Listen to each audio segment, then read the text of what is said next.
Now I'm going to test you numerology skills by asking you to think about the magic 7. Okay? We are literally at a position where collectively, working in harmony, we can do most of the things that, and take the responsibilities, which in the past have been attributed to the great deities of the past. Think about the magic 7. Okay?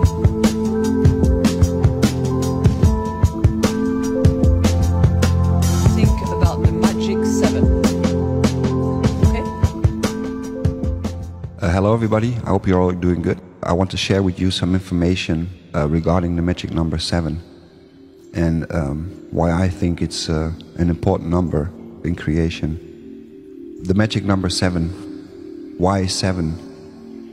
White light breaks up in 7 colors, 7 states of matter where only 4 are known to most, 7 main gland systems in the body, 7 main chakras, 7 white notes in 1 octave, and 7 days a week. Electromagnetic, plus minus, the red and the blue. The cells in our body emit light through biophotons. Biophoton is very important also in this regard. Also with the stuff they are spraying. In my personal opinion, it's some sort of interface to transform the biophoton into radio waves and radio waves into biophotons. So yeah.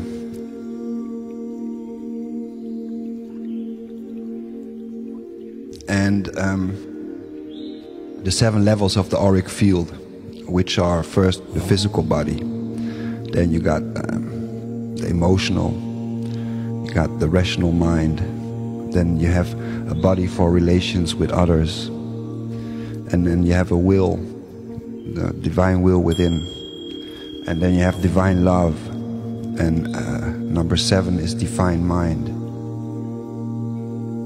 We all share a mind. You can call it the universal mind or the collective mind or the collective unconscious. Carl Jung called it the collective unconscious. And Russian experiments have proven if the queen was taken from an ant colony, the ant colony would function as normal, no matter how far the queen was away. But as soon as the queen was killed, the ant colony stopped working and they died. So they were still connected through this field.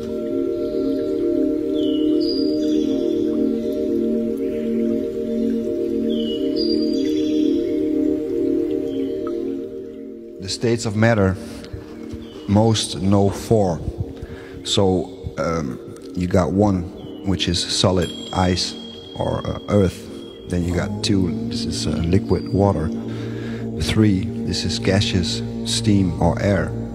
Number 4, this is plasma or fire.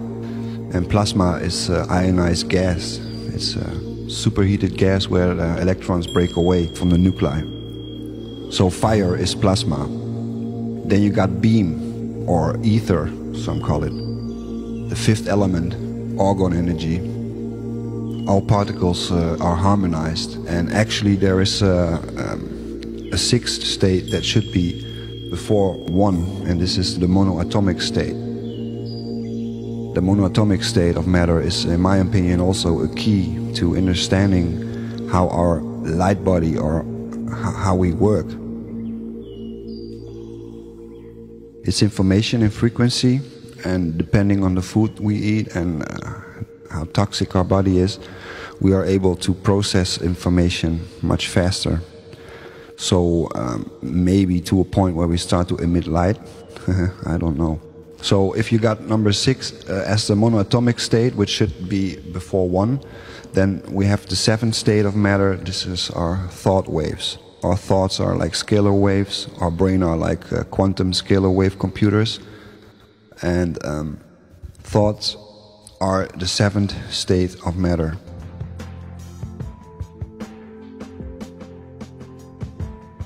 All matter is one matter. All matter is thought matter. All matter is energy. All energy is one. All energy is kinetic energy. All energy is consciousness. Thought is mind in motion. Emotion is energy in motion. Orbs are state of matter. Are orbs concentrated thought forms? Are orbs our ancestors? Are stars souls? Mind is matter, matter is mind. Mind is the universal matter. The law of the universe is something must exist in something else. As we exist in one, the one exists in us.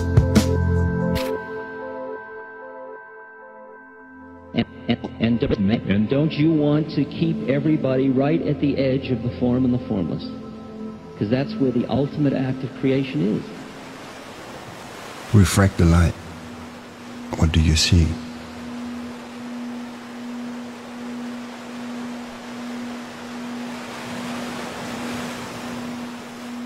If you have a golf ball-sized consciousness, when you read a book, you will have a golf ball-size understanding. When you look out, a golf ball-size awareness.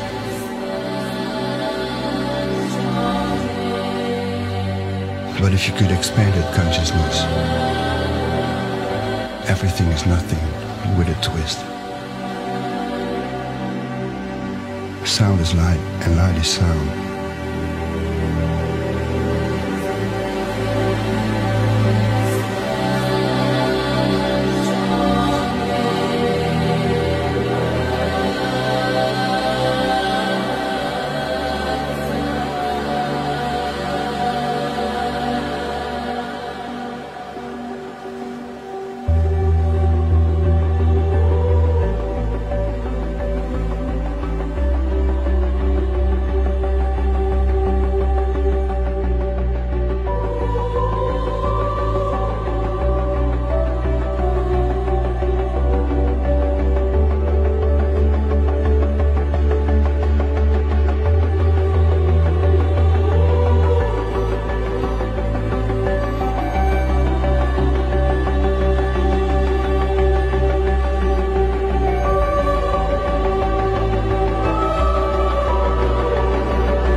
Refract the light. What do you see?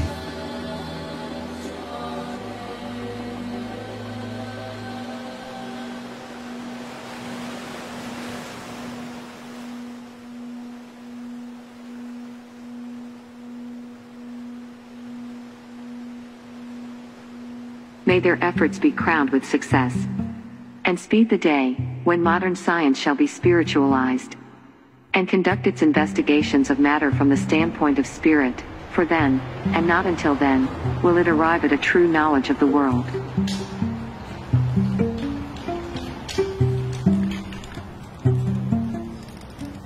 We've been obsessed by the number 7 for as long as we know. I mean, go back to the earliest writing that there is on Babylonian clay tablets, and they're just full of 7s. And you have 7 dwarfs, 7 sins, 7 seas, 7 sisters. The list just goes on and on. So why is 7 so special? Spiritual science is the study of harmony. And harmony we can find through the 3 pillars: music, geometry, and numbers. Pythagoreans used the 7-tone harmonic scale to teach the working of the cosmos. Musica universalis. Musica universalis. I like to make music, made music all my life. Then I started making film. I saw a pattern. Connecting sound with light.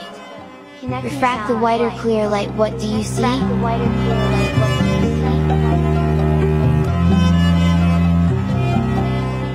You will see 7 colors: red, orange, yellow, green, blue, purple, violet/indigo.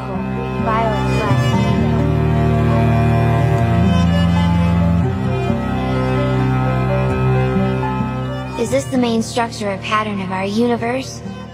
I asked myself. Could everything connect to everything else? From the major scale in our music, to the days of the week, to the colors of the rainbow.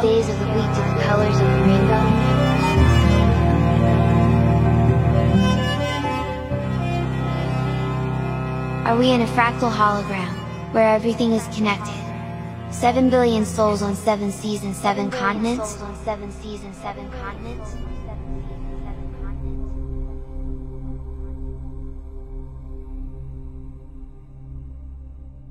Though the esoteric philosophy would say that all of creation is actually the one life, and that this one life is manifesting as the many, and that there are many divisions of that many as it manifests into an infinite variety and diversity, there are said to be 7 fundamental qualities that arise from that.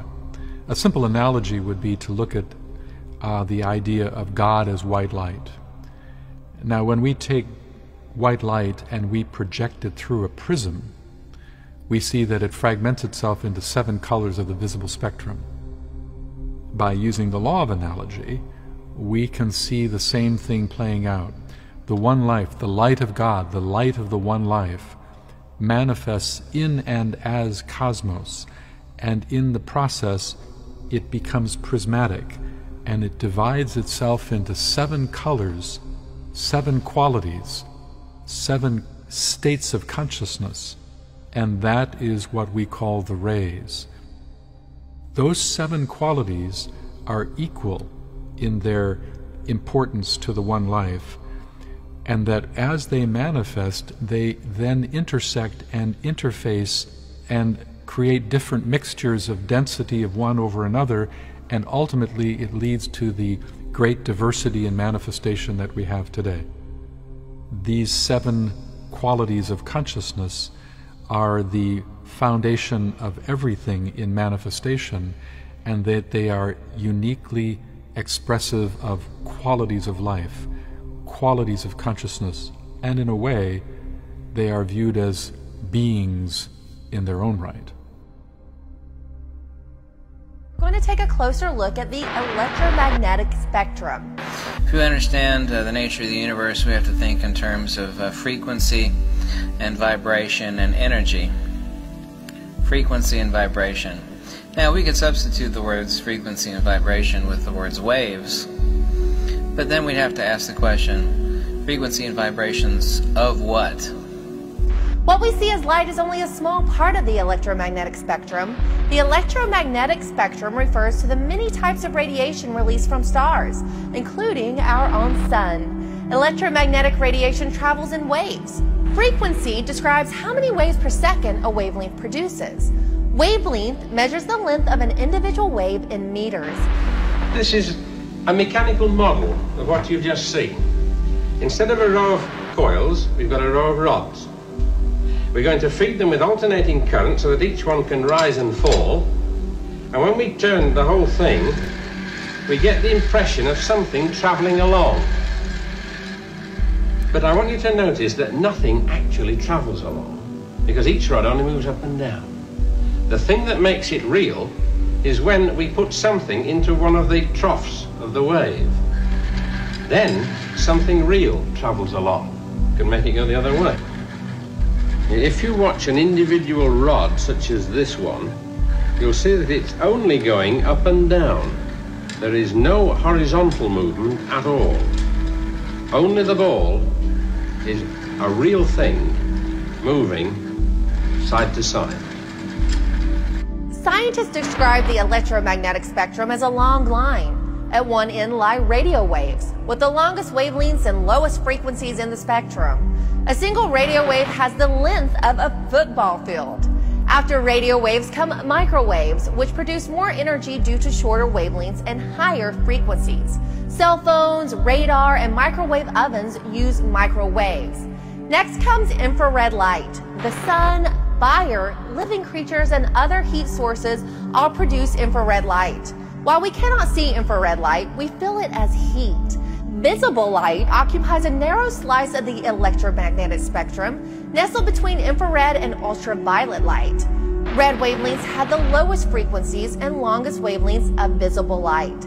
As you move from red through orange, yellow, green, blue, and finally violet, wavelengths shorten and frequencies increase. From visible violet light, we move into ultraviolet frequencies. Human skin produces vitamin D when exposed to ultraviolet light, but excessive ultraviolet light causes sunburns. Next, X-rays, which pass through soft tissue but not denser materials such as bone, making them valuable for medical tests. X-rays also have security applications such as airport baggage checks. Gamma rays produce even shorter wavelengths, higher frequencies, and more energy. In comparison to the football field-sized wavelengths of radio waves, gamma ray wavelengths are as small as atom nuclei.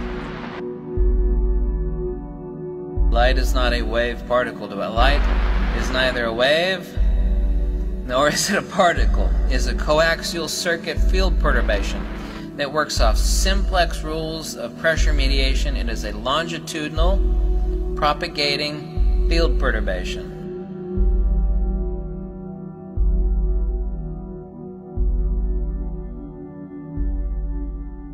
Genesis chapter 1.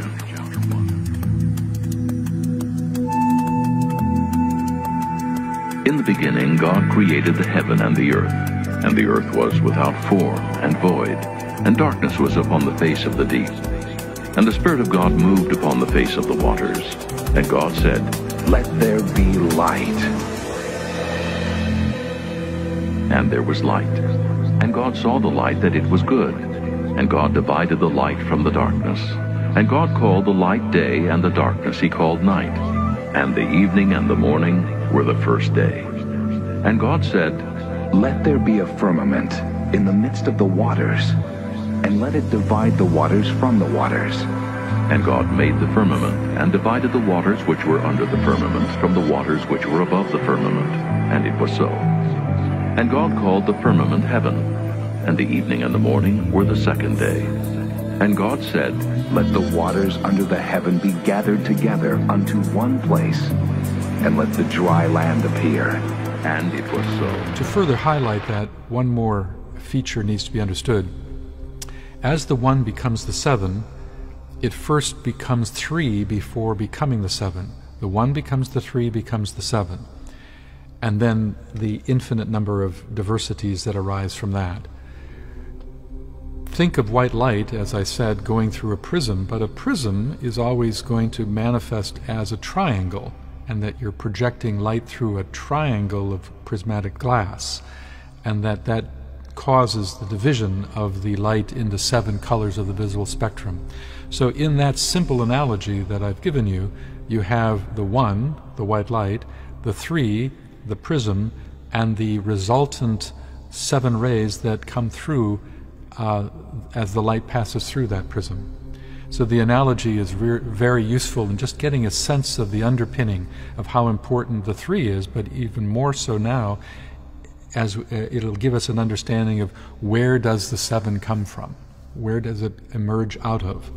And each of these 7 rays is in a way a deity in its own right, a massive life force, and each has a piece to play in the evolution of all things. Every activity is a form of energy, and energy cannot be dissipated. It is retained. We are in a closed system.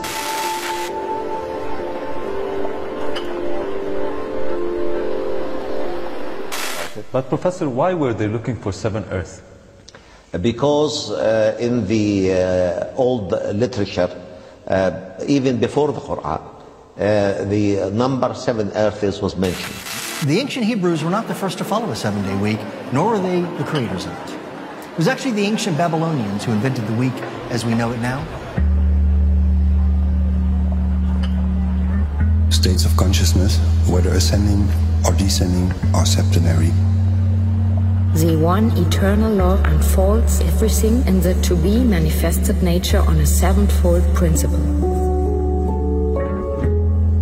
Among the rest, countless circular chains of worlds composed of 7 planes, graduated on the 4 lower planes of the world of formation.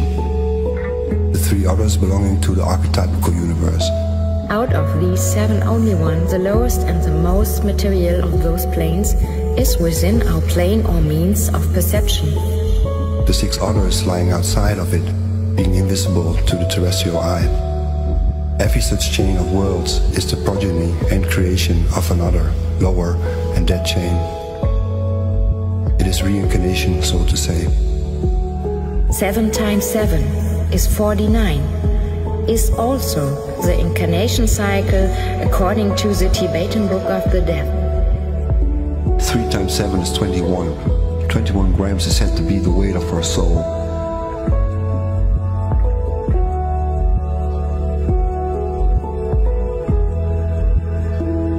Do you not know how Allah has created the 7 heavens, one above the other?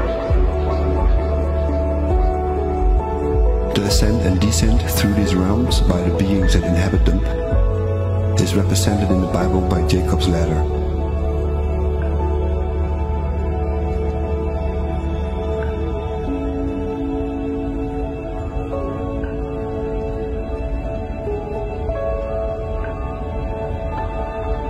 This is the 4th dimension, the world of vital energy.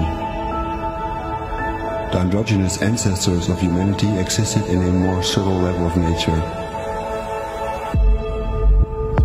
God is He who created the 7 heavens, and of the earth a similar number.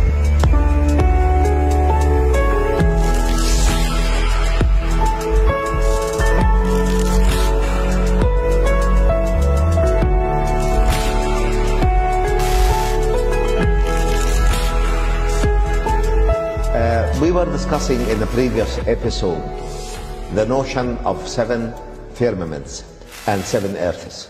Only lately I came to realize the fact that the 7 earths are within our earth. And this was substantiated by the study of the internal structure of the earth. As I said earlier, earthquakes, natural or artificial, can delineate the boundaries between 7 different zones within the earth. Different types of rocks? Different types of rocks. Okay. Because these also decrease in density as you go from inside outward. We see the 7-foldness in the macro and the micro. This is also one of 7 hermetic laws. Different scales, different octaves. Earth has 7 layers, and so does our skin.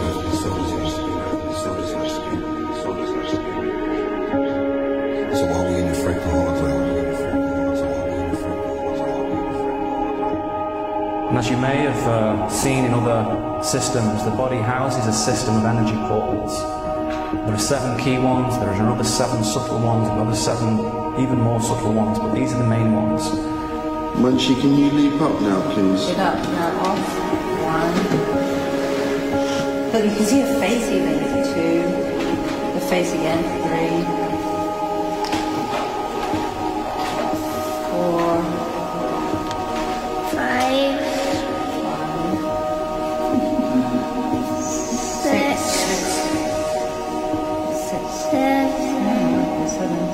7. What is reality?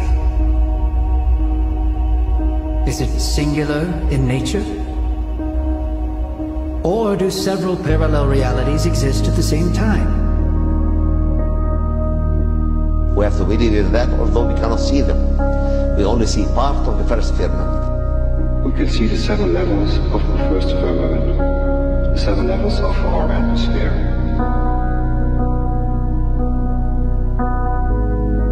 Our electromagnetic spectrum also has 7 bands.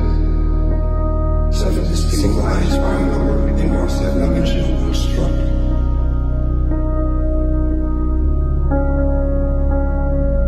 The more subtle information, therefore, is transformed into chemicals by the glands as they are influenced by the scalar waves produced by the chakras.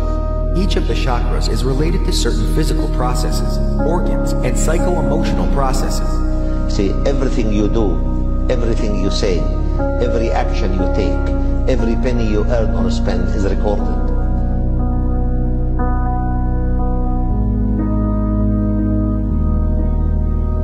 So are we in a fractal hologram? On the plural number of the firmaments, this is an affirmation from the Creator Himself, who has created this universe. And He is saying, I have created 7 firmaments.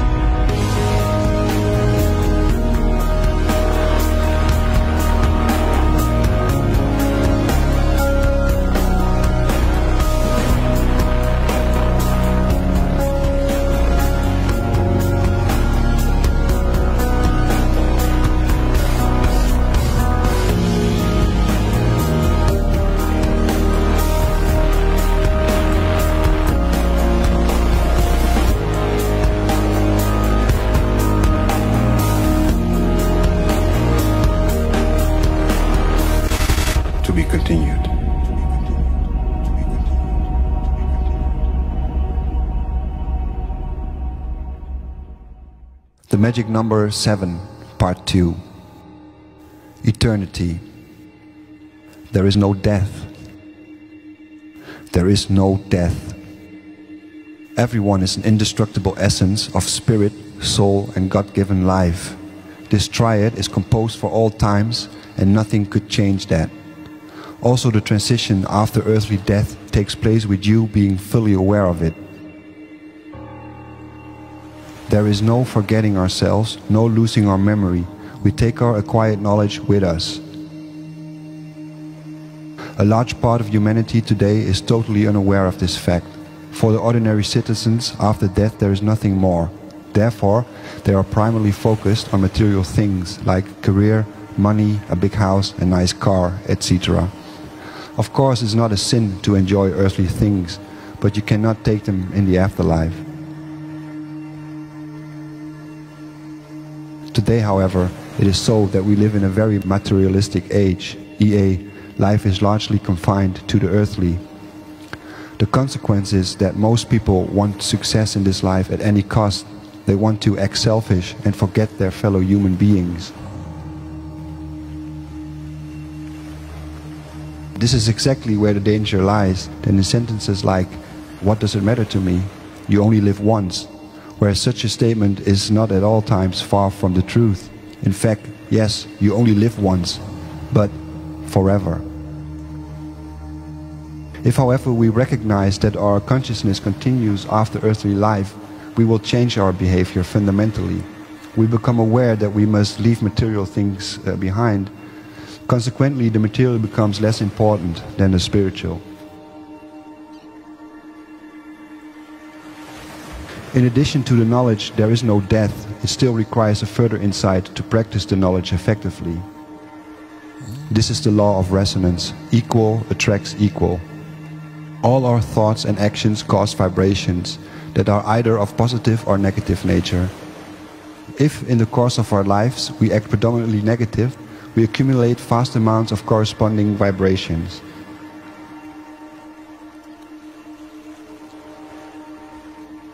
After physical death, these resonances causes that we are attracted to a dark world beyond, and because of our resonance, only there we can exist.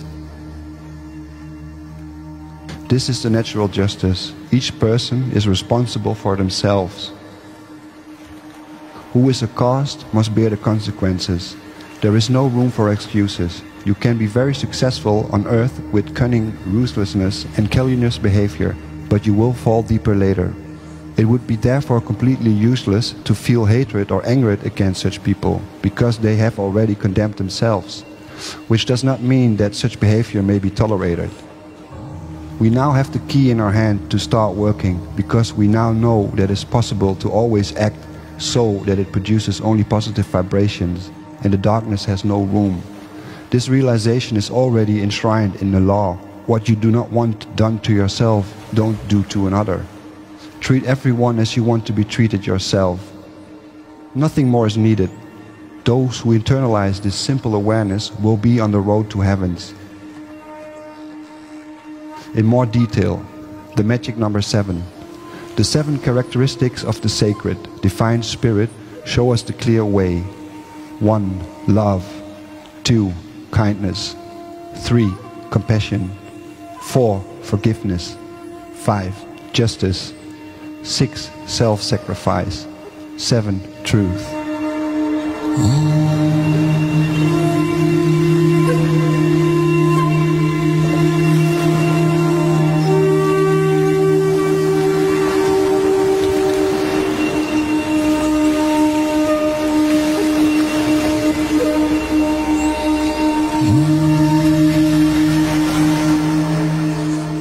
In order not to strengthen Loki and his servants, or the hell forces on earth, the other way around is wise to avoid the following: hatred, malice, jealousy, envy, wrath, strife, cruelty, revenge, injustice, selfishness, falsehood, distrust, abuse, swearing.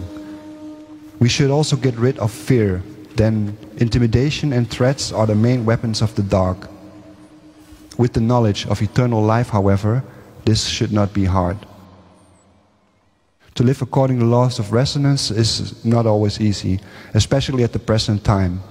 For example, forgiveness instead of revenge. To keep the anger in check, do not hate the enemy, etc.